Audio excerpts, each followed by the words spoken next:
IMBEO Passionate B2B Partnerships.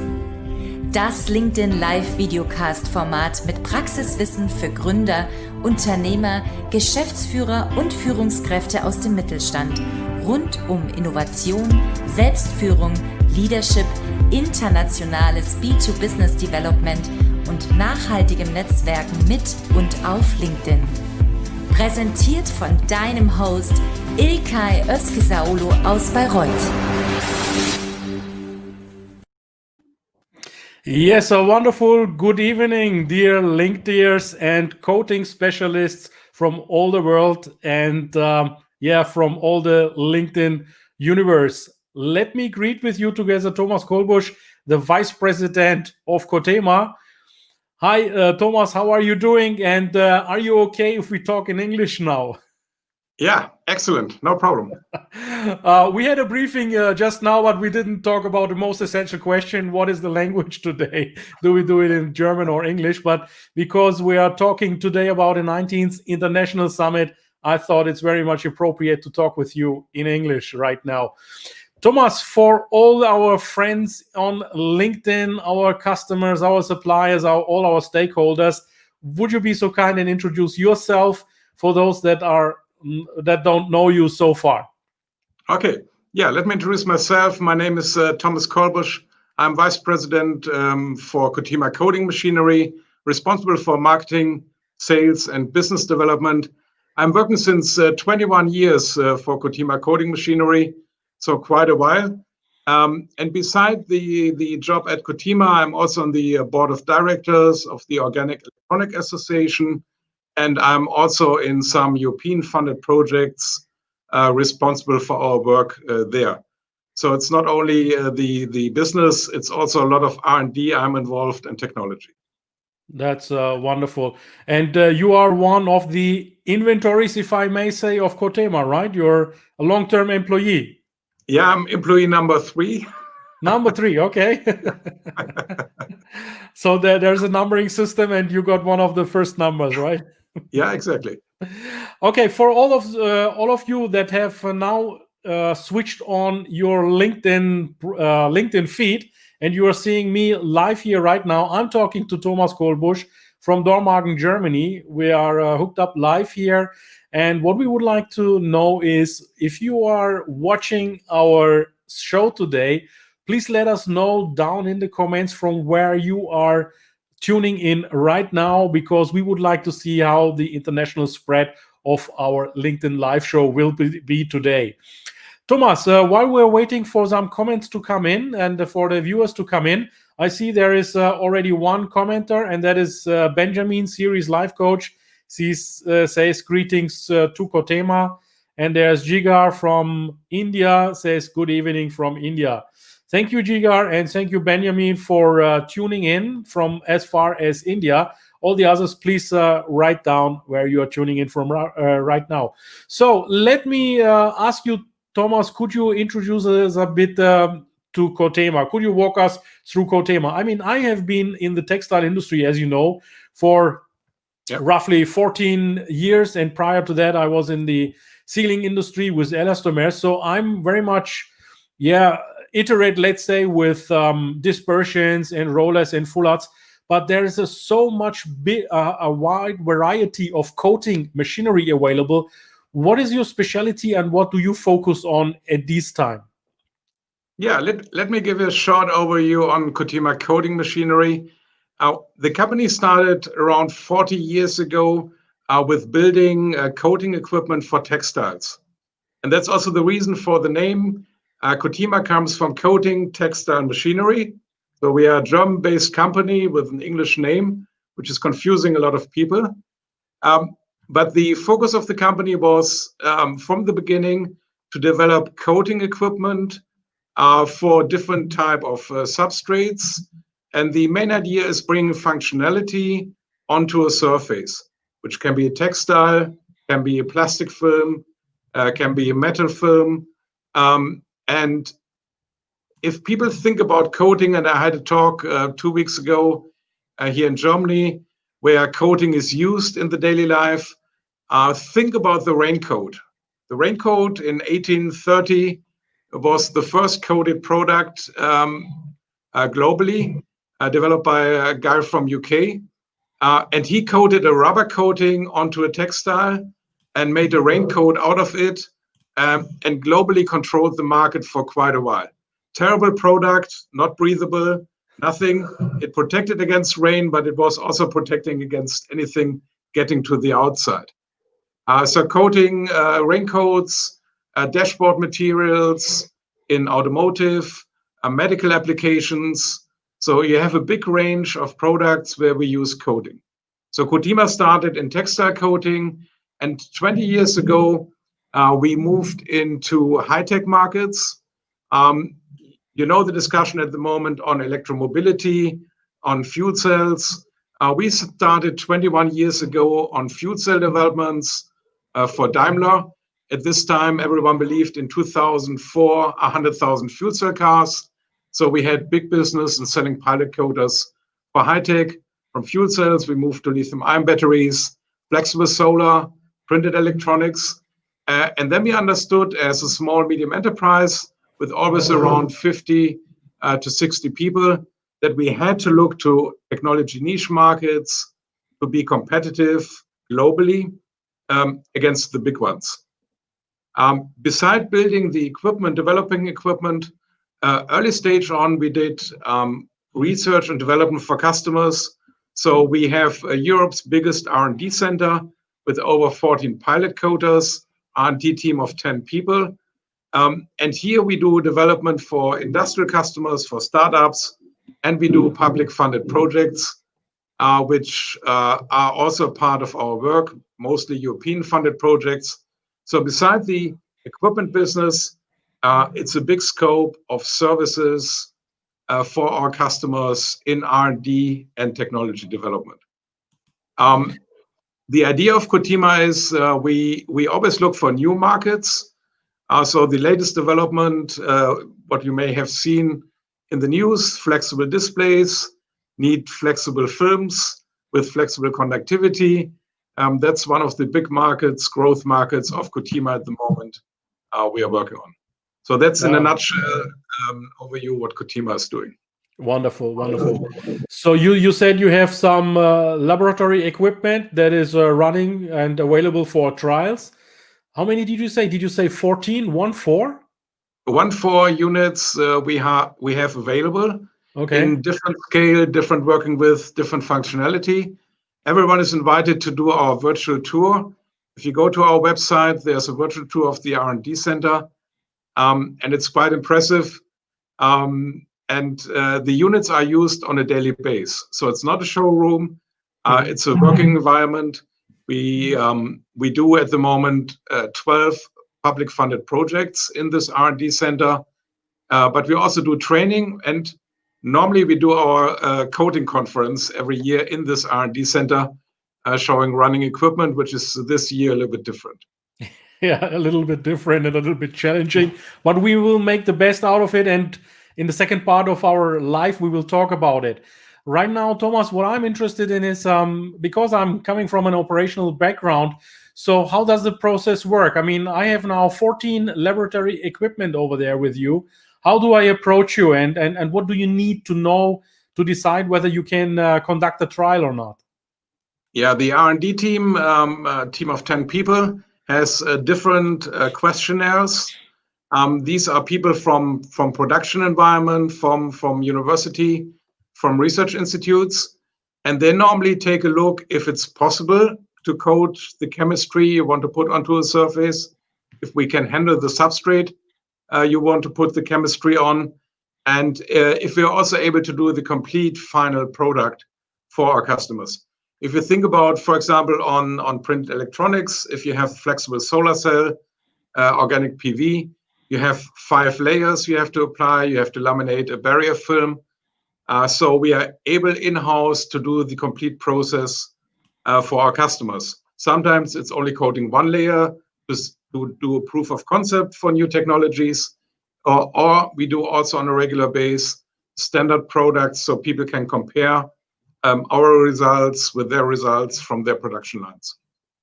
Wonderful. And regarding the let's say, the type of coatings. You got full art, you got rollers, you got dispersions. What else do you have? We have all in all over 32 different coating systems, Right. and 6 different printing systems. So we make a differentiation between coating and printing. Coating systems we use, as you mentioned, it's impregnation, it's roller coating application, doctor blade, but we also work with slot die coating, which is a very precise system to operate. We do inkjet printing, going into digital fabrication of products, up to nano imprinted surfaces, where we do very fine structures with coating and printing in one process.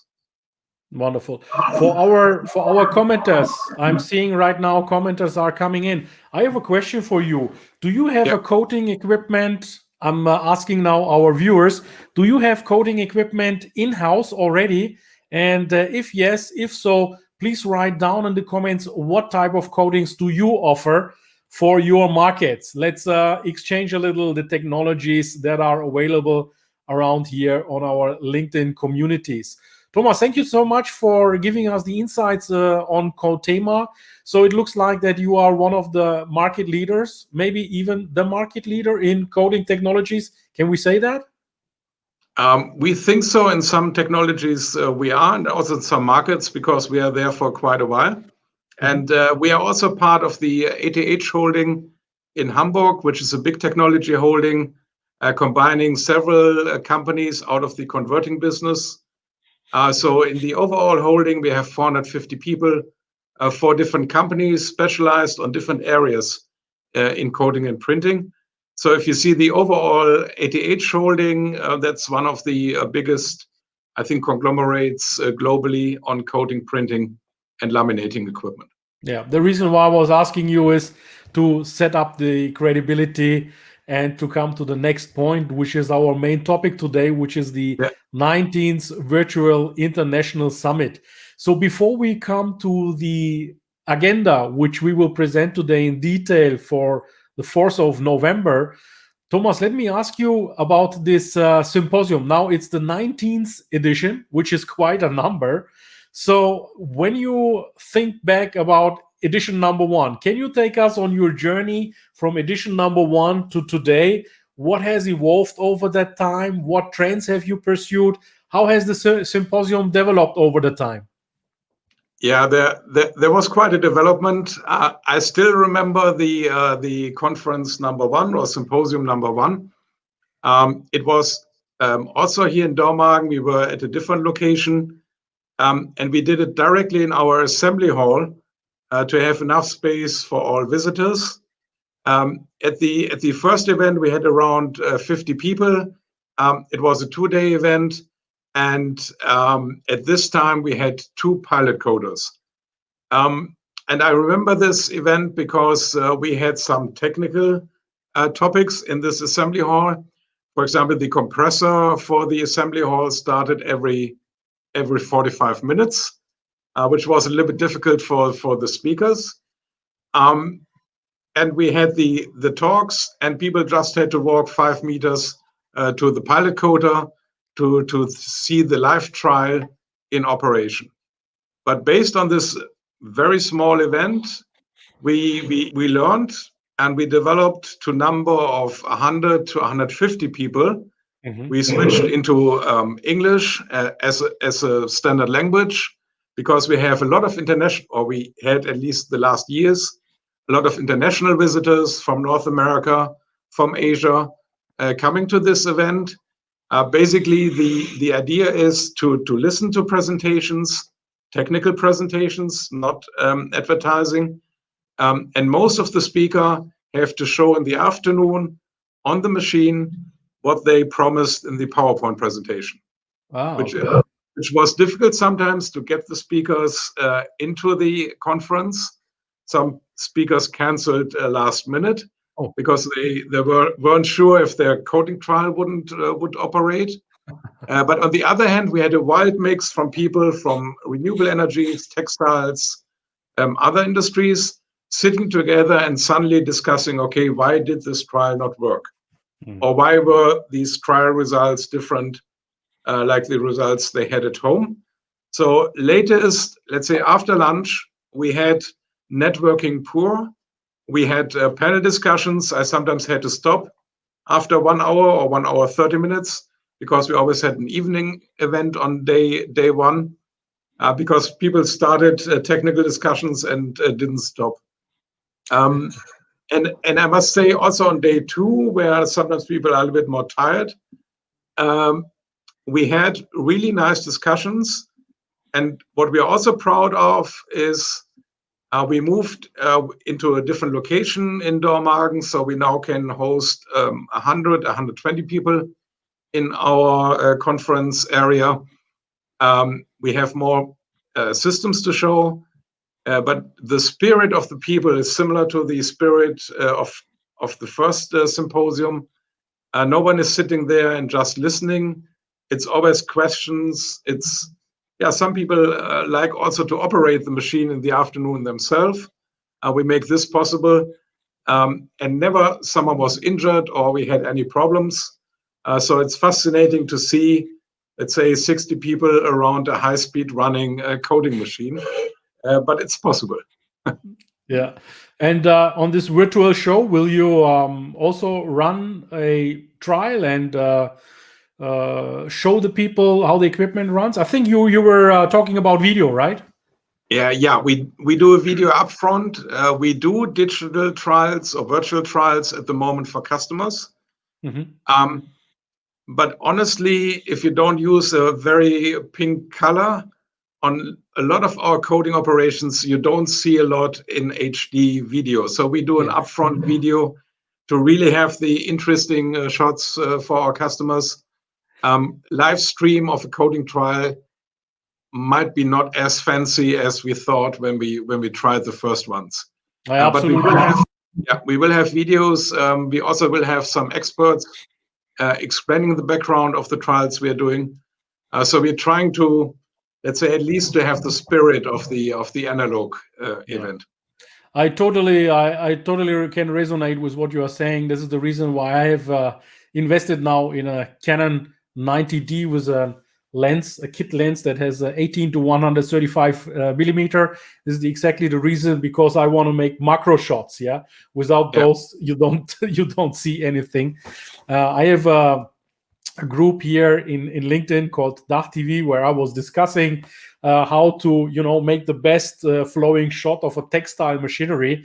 And it's always difficult to tell filming people that our equipment, our materials are fast moving, and really the rovings, the fibers and the yarns, they are so small and I mean hair thin, that it's very, very difficult to get this feeling over. You have to see that in live, but it's unfortunately not possible. And we will make sure that you have very nice close-up macro shots of these materials, so that any attendee that comes to the virtual summit and symposium will have at least a glimpse of what's going on the equipment. Yeah, let's talk about the symposium itself that is coming up. So the date is the 4th of November. And we will be starting in the morning at 10 a.m. With, of course, your greeting of the members. We will be conducting this on Zoom. So everyone who buys a ticket will get a Zoom link from us, and you can hook us on Zoom. I will be all the day also with you guys. So I'm really very much looking forward. And you've mentioned, Thomas, and that caught my attention, you are differentiating between coating and printing. So one of the keynotes will be high-speed inkjet printing from Professor Shahzad Khan, which I'm greeting at this moment, from NTS Eindhoven, Netherlands. So tell me about printing. Is that one of your capabilities, actually, or why is printing now on the agenda? It's not only printing; it's digital printing. Mm-hmm. So you see also in our businesses we are in, the importance of digital fabrication. So producing products with the same cost of product one, then, for example, 1 million products. is getting more and more important. Specifically now with COVID-19, a lot of production capabilities are coming back to Europe. So it will be more local, so smaller quantities of products being produced. A lot of design changes in products over a period of time. So if you are able to use a digital approach like inkjet, where it's easy to change the designs of the structures you want to print, that's a big step forward. And we're not using inkjet for graphical arts. We're using inkjet for functional inks. So, for example, printing very fine silver lines onto solar cells, onto displays for touch panel application, or printing also silver structures like a solar leaf, where you don't have a flat, straight solar cell, where you more have an artificial leaf which has the same function. And therefore, we need inkjet as a technology. And of course, inkjet, you can connect very nicely with Industry 4.0. So you can interconnect it with other suppliers, which are also using digital fabrication methods. So that's basically the idea, having digital fabrication additionally to our standard coating and printing methods. Wonderful. And has it by accident any also links to the wearable patches for vital sign monitoring that Milan Salming will talk about? Yeah, that's exactly the point. Because if you think about medical patches which are attached to the skin, they first of all have to be stretchable. So also the ink on the surface has to be stretchable. And of course, these patches have 1,000 different designs. Depending on the supplier, they can be a round shape. They can have a specific shape if they are placed in a specific area. And therefore, also you need inkjet printing. But with the medical patches here, of course, you integrate sensors. You integrate maybe also an FC to read out the data from the patch. So there's a lot of, let's say, hybrid functionality coming into a standard patch where you in former times just use it for measuring maybe your heartbeat or something else. Okay, so we got the medical science here covered. Then what also I found interesting is, of course, the integrated functions for smart composites manufactured. So Professor Thomas Gries from RWTH Aachen will talk about that. Give me a glimpse on what is this topic about. It's a topic from the Fraunhofer ITA in Aachen. Professor Gries is working with his team a lot on different type of composite materials, but a standard composite material has no smart function. But what they are doing, they're adding sensor functionality into a composite. So imagine an aerospace wing which has a lot of physical stress, and you are able to measure, for example, the physical stress over the lifetime of the aero wing, and you are able to send out the data with an NFC reader to the log-on. So that's very interesting. Also for architectural applications, if you put temperature sensors in, humidity sensors, that's quite interesting. So you have already a high-tech product like composite, but you're adding a smart function into this product. So I think that's a very interesting approach. And the ITA is working on this already for a long time. And they bring more and more functionality into not standard composite materials, but into high-tech. That's wonderful, because that will ease also the work of maintenance engineers in the future, because you could indicatively say this wing or this equipment in the plane needs replacement because it's aging too fast or something is going wrong. Very smart and clever idea. Okay, so let's move on. Solar cells, quality control systems for flexible solar cells. Solar is one of the renewable energy trends of the past years. I think there's a slump right now, but it's coming back these days. So how can you help solar cells becoming more popular in future? They are already popular, but we are working since 20 years in solar cells, which are replacing the standard silicon wafers. So the idea was in the beginning to have solar cells which can be easily printed or coated on flexible substrates, which are lightweight, which have the freedom of design and functionality. And this dream in the research community, we followed in different technologies. And this partner from Greece has a production line from us for flexible solar cells. They have the world efficiency record on these flexible solar cells. And what they are now doing in Greece is they are increasing the capacity into real production. And if you go into real production operation, of course, then you need quality control systems. And specifically, they do coatings which are under 1 micron, so thinner than a human hair, which are transparent. And at the same time, you have to measure in a continuous process, is this layer functional? Is there coating? Or what I'm doing at the moment, running 30 meters per minute, having sometimes materials which are quite expensive.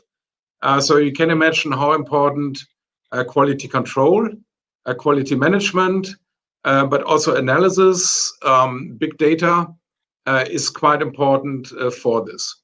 And this institute and university, they are also developing the algorithms to understand why there is a defect on a solar cell. So the idea is to increase the efficiency, not by fine-tuning the chemistry, but by fine-tuning the overall production process. And with this, I think there's a big opportunity that this R&D technology will really jump into real life production environment.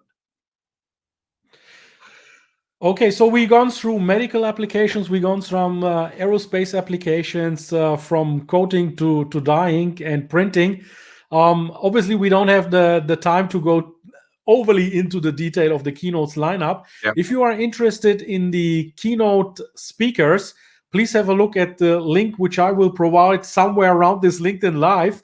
And there you can click on our LinkedIn event. On this LinkedIn event, don't worry, you just click on the event and Thomas will grant you access to this event. In this event, you can read more about our agenda, the speaker lineup. And of course, there's also a button where you can purchase the ticket.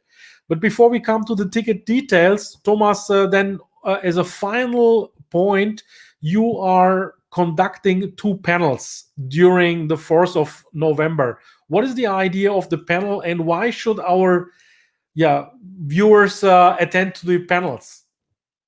I think the idea of the panels is interactive discussion in a virtual environment. We did these panels also in the old style conference, and what we always had were the discussions between the participants, and I think that's the real value of the conference. It's not one technology, not one market. There are experts from a bunch of coating and printing markets. So someone working medical suddenly can interact with someone working on solar cells, and sometimes they find similar technologies they are using. And with the panels, we start discussion with the participants, and of course the experts we have here as speakers are of course at the technology level also to answer very difficult questions. So we had sometimes 30 minutes discussion on viscosity behavior of a specific fluid, and different opinions. And if you start having different opinions with technical guys, it's normally very interesting. So that's also the reason why we said we don't do one panel discussion, we better do 2, because from the different technology topics and market topics we have here, I see a lot of questions and discussions coming in. That is wonderful. So on the one side, you got the classical conference format where speakers are lined up and will talk about their subject matter. But then you have some visuals like videos that you will provide during the 19th symposium. And finally, you have an interactive forum where people can ask their questions and they will get live answers, right? Yeah. So also, after every speech, we have 5 minutes for questions and answers. But from the experience also in the normal conference, it's always good to have this panel discussions. After panel discussion 1, we have much more questions and interaction normally in the audience. Wonderful. Okay. So let's come then to our conclusion of today. So where can the people buy their tickets? What is the ticket price? Do you have special prizes for students? Do you have any gifts, any handouts? What's the program there, Thomas? Yeah, the program will be that you go to the LinkedIn event, you can click on the ticket button, you will jump to our webpage where you find the paperwork you have to send in. So applying for the ticket price for industry is 199 euros. For university and students, it's 149 euros. And we thought, okay, it's always about learning and getting value out of conference. One of our members did a book on coating. So we added a book as a gift for you to the ticket, which is also an experiment for us. We are not the guys which are sending out thousands of books, but we thought, okay, it's a good idea to have the theoretical background on coating technologies. So this we will supply additionally to the talks. We also will send out later as PDF files. You will also have the book about coating technologies. And the book, as far as I understand, it's really a high caliber book. It's a scientific book. It's not a small marketing book. It's really a scientific book. So it's packed full of value. And I believe the retail price of this book only is already 80 euros. So you are getting with your ticket a book that has giving you full value to the coating technologies. Wonderful. Okay. Right. Thomas, anything else you would like to address on the coating industry? I think the interesting part I see now, being more in my office, having 3 or 4 meetings, digital meetings a day, is of course the discussion on sustainable packaging. So using coating technologies on paper to replace plastic materials. So that's a very interesting focus. We have a lot of meetings on. And it could be also a relaunch of the coating industry in Europe, because if you do a barrier coating on paper with nanocellulose material, you don't have to do it in Asia and then ship it to Europe. It will be directly done here. It will be on big scale, high-speed operation. That's the interesting thing we are working on at the moment. And the other one here in NRW, we will get the Forschungsfabrik Batterie, so a gigafab on batteries funded by the German government. So there's a big hype now at the universities here, at industry, because we really will get this, I think, 12 gigabyte fab near Münster. And that's the other thing we are working on at the moment here in Dormagen. So a lot of new opportunities and things that are keeping you busy during the night as well. Yeah, definitely. And preparing the LinkedIn event. And preparing the LinkedIn event, LinkedIn Lives, and the 19th of Symposium. So, okay, I'm coming to the end of my show. Anyone who's now gone off because of some other private commitments, I can read in the comments. You're welcome to watch this LinkedIn Live in the replay. So you can watch this live on my activity list, on my personal activity list, but we will also make sure that we bring a link in the event to this LinkedIn Live, so you can watch it in the comfort of your zone and have a look and inform yourself about the 19th symposium. Other than that, please have a look if you find this symposium interesting for you. I personally have to say there's a very wide field and really new applications, future applications, trends available that I would advise not to miss out, really, because it's a fantastic lineup of speakers. So thank you really for your time for now. And we keep you informed about anything that comes up in the meanwhile. And other than that, we'll see you in the event on the 4th of November. Thank you, Thomas, for being a guest on my show. Thank you, Ilkay. It was a pleasure. And bye for now. Okay, thank you. Bye.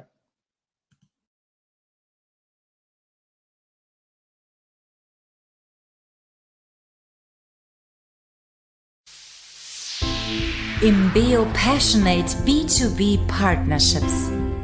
Das LinkedIn Live-Videocast-Format mit Praxiswissen für Gründer, Unternehmer, Geschäftsführer und Führungskräfte aus dem Mittelstand rund um Innovation, Selbstführung, Leadership, internationales B2Business Development und nachhaltigem Netzwerken.